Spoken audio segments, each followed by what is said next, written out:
स्वागत है आपके अपने YouTube चैनल टॉपर सीट पर। मैं शिवम सर आज आपको बताने वाला हूं कि जो डीएलएड है और बीएड है इनमें से क्या करना हमारे लिए बेटर होगा, कौन सा चीज करने से मुझे जॉब जल्दी मिल जाएगी। क्योंकि बहुत सारे बच्चों के क्वेश्चन रहते हैं और जब से बीएड को प्राइमरी में शामिल किया गया तब से बच्चे थोड़े से कंफ्यूज हो गए हैं। नहीं तो पहले क्या था कि जो बच्चे डीएलएड कर रहे थे उनको पता था कि मुझे प्राइमरी में पढ़ाना है और जो बीएड कर रहे थे उनको ये पता था कि मुझे जूनियर में पढ़ाना है। लेकिन जब से बीएड को प्राइमरी में शामिल किया गया बच्चे कंफ्यूज होना स्टार्ट हो गए। तो कोई बात नहीं, मैं आपको सारी कंफ्यूजन आप दूर करूंगा किस कौन से कोर्स करने से या कौन सा डिप्लोमा लेने से हमको ये सारी चीजें आसानी से कौन सी जॉब मिल सकती है, कौन सी नहीं मिल सकती या किसमें मुझे ज्यादा स्ट्रगल करना है, हर एक पॉइंट मैं आपको बताऊंगा। लेकिन उसके पहले अगर आप नए हो तो आप चैनल को करिए सब्सक्राइब, क्योंकि मैं डीएलएड, बीटीसी और अन्य जितनी भी जॉब निकलती है सबकी नॉलेज आपको देता हूं बिल्कुल सही और ऑथेंटिक। तो चलिए हम शुरू करते हैं देर न करते हुए।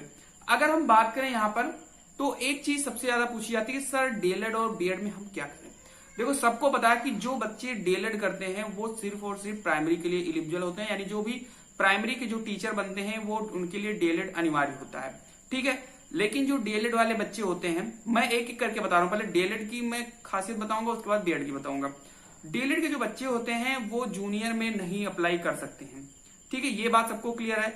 डीएलएड वाले जो बच्चे होते हैं इनकी जाहिर सी बात है कि इनके जो नंबर होते हैं वो ज्यादा होते हैं। यानी मैं बात करूं एकेडमिक की, अगर एकेडमिक लिया जाता है, आपको पता है सुपर टेट के बाद में एकेडमिक भी जुड़ता है, तो जो डीएलएड के बच्चे होते हैं इनकी एकेडमिक वैसे 10% बच्चों की मैं बात नहीं कर रहा हूं जिनका ना अच्छा हो, बाकी सारे लोगों की अच्छे होते हैं। क्योंकि ये जो भर्ती होती है डीएलएड की ये मेरिट के आधार पर होती है, जिनकी मेरिट अच्छी होती है उन्हीं बच्चों को अच्छी अच्छी कॉलेजेस मिलते हैं। बहुत सारे 10% बच्चे ऐसे होते हैं जिनकी मेरिट बहुत ही खराब होती है, फिर भी वो कॉलेज कोई ना कोई प्राइवेट चूज कर लेते हैं। फिर बात करता हूं मैं बीएड की।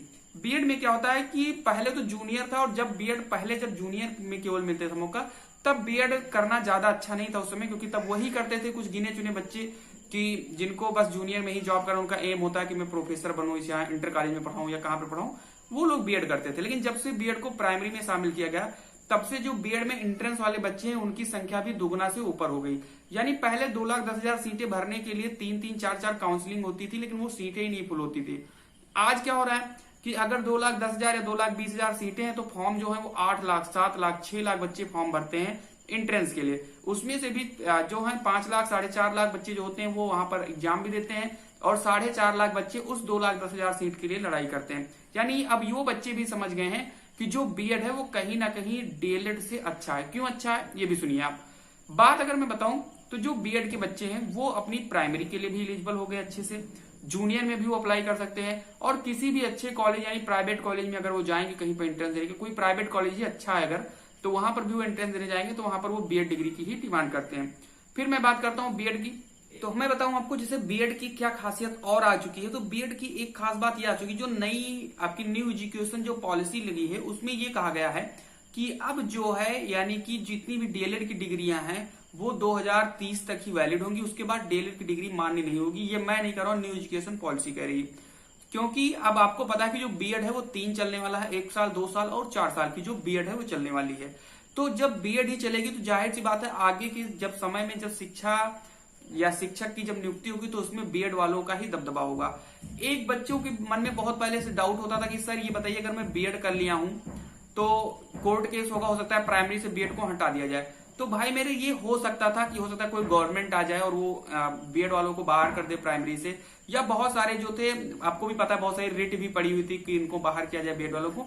लेकिन अब जो है इस पर पूरी तरीके से पूर्ण विराम लग चुका है, लगभग 98% विराम लग चुका है। रीजन क्या है, क्योंकि जब डीएलएड ही समाप्त हो जाएगा तो बीएड को भी अगर नहीं लेंगे, डीएलएड भी नहीं लेंगे तो लेंगे किसको। तो जब डीएलएड समाप्त हो जाएगा तो इनको प्राइमरी से बाहर करने की कोई संभावना नहीं बनेगी। लेकिन मैं फिर भी कह रहा हूं जो डीएलएड है और जो बीएड है दोनों अपने अपने जगह पर सही है।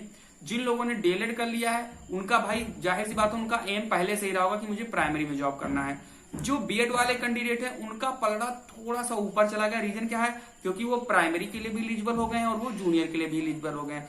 अब जैसे बीएड वालों की बहुत सारी वैकेंसी आती है, क्योंकि जूनियर में भी आ गया तो भी वो अप्लाई, प्राइमरी में आ गया तो भी वो अप्लाई, और आप देख रहे हो अभी हाल ही में एक पेपर हुआ बीईओ का, यानी कोई भी बीएड जिसमें केवल बीएड मांगा गया। तो जो बीएड वाले जो कैंडिडेट है उनके लिए कई सारे रास्ते खुल जाते हैं। डीएलएड वाले कैंडिडेट के लिए बस सिर्फ और सिर्फ एक ही है और वो है प्राइमरी, ठीक है, तो कहीं ना कहीं ये बात जो है वो सही है कि जो बीएड का पलड़ा है वो थोड़ा सा भारी हो चुका है उनको प्राइमरी में शामिल करने से। तो यही सारी चीजें थी, मुझे उम्मीद है कि आपको ये सारी चीजें पसंद आई होंगी। ये मेरी नॉलेज थी, मुझे ऐसा नहीं था कि डीएलएड से क्या है बीएड से ऐसा कुछ नहीं, मुझे मेरा नॉलेज था, बच्चों ने मुझसे पूछा तो मैंने आपको सजेस्ट किया है। बाकी आप अपने हिसाब से अगर डीएलएड कर रहे हो तो आपकी भी बहुत ही अच्छी है, आप बीएड कर रहे हो तो आपका भी बहुत अच्छा है। ठीक है, आपने जाहिर सी बात है आपने एक गोल सेट ही कर लिया होगा कि हमें प्राइमरी में का टीचर बनना है या मुझे जूनियर का टीचर बनना है, ये बात क्लियर है। ठीक है, बाकी ये बात बिल्कुल सही है कि जो डीएलएड वाले बच्चे होते हैं उनकी थोड़ी एकेडमिक हाई होती है, क्योंकि उनकी मेरिट भी अच्छी होती है और उनको डीएलएड में थोड़े खासे ठीक ठाक नंबर भी मिल जाते हैं उनको बीएड की अपेक्षा। ठीक है, तो बीएड में इतनी मेरिट नहीं बन पाती है, 1% 2%, यानी इनमें बहुत ज्यादा बनती है तो 90-92, और उसमें तो 100% या 98% तक डीएलएड में मेरिट बन जाती है बच्चों की। ठीक है, तो यही थी, थोड़ा सा अगर आपको पसंद आया तो लाइक करिए, शेयर करिए, और अगर नए हो आप तो पहले इसको सब्सक्राइब करिए। ठीक है, चाहे डीएलएड करो चाहे बीटीसी, डोंट वरी, जॉब सबको मिलनी है, अच्छे से आप पढ़ाई करिए, भगवान आप लोगों को जल्दी से जॉब दे। तो मिलते हैं अगले वीडियो में, तब तक के लिए जय हिंद।